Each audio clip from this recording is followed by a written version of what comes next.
السلام عليكم ورحمة الله تعالى وبركاته.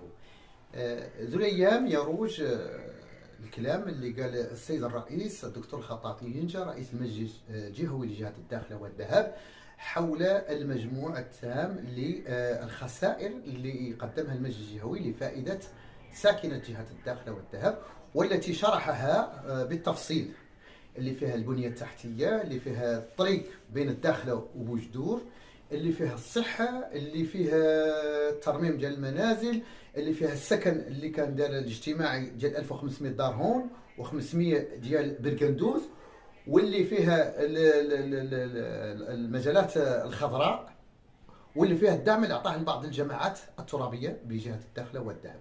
إذا هاو المنتقدين، أنا بصفتي كفاعل محلي كنت سكت فمي ونخرص ردود الأفعال ديال هاو الناس، إلا أنا وللأسف الشديد هذا بعض أقطاب المعارضة اللي عاد تروج وأزلامها أو اللسان ديالها أو ذبابها الإلكتروني اللي قاعد يشوه ويبخص العمل اللي داروا المجلس الجهوي لجهات الداخلة والذهب. انطلاقا من هذا كله، اليوم اللي نجي نوضح بعض المسائل، ولين نبداو ببعض الجماعات الترابية اللي أصلا هي ما عندهاش مجال ترابي، اللي كتخسر الميزانية ديالها في 18 مليون ديال كلينيكس وجافيل ما نعرفاش، وكانت عندها ميزانيه مهمه.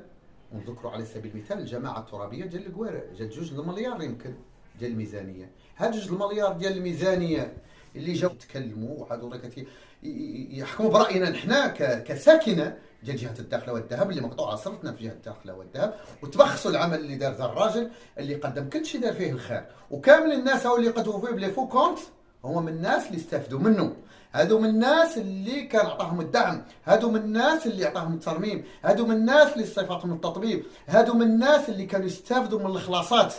اليوم قاعدين يبخصوا بهذا العمل.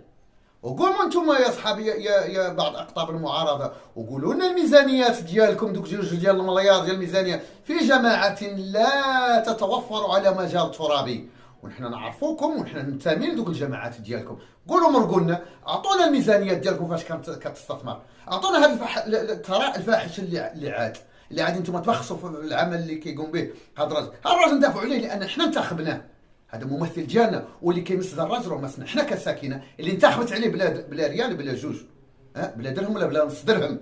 ما هو اعطيني ولا ما عطيتيني نعطيكم نبخس بكم 700 470. هذا بعدا قالها لكم ومرقت ونعاسه فاش مشات.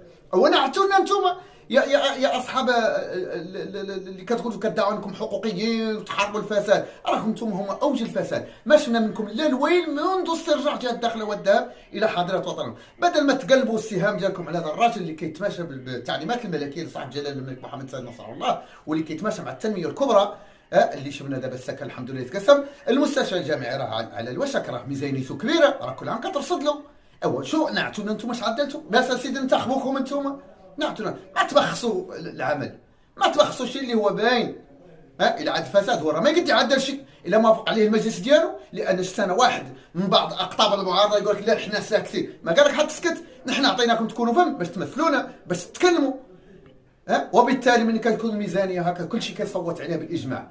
يعني احنا عندنا معارضه ضعيفه، معارضه فاقده من المضمون ديالها، خاليه من مضمونها. هذا المعارضه اللي كتقول احنا معارضه، خاص تكون عندنا معارضه بناءه، معارضه تشوف مصلحه المواطن. والسلام عليكم ورحمه الله تعالى وبركاته.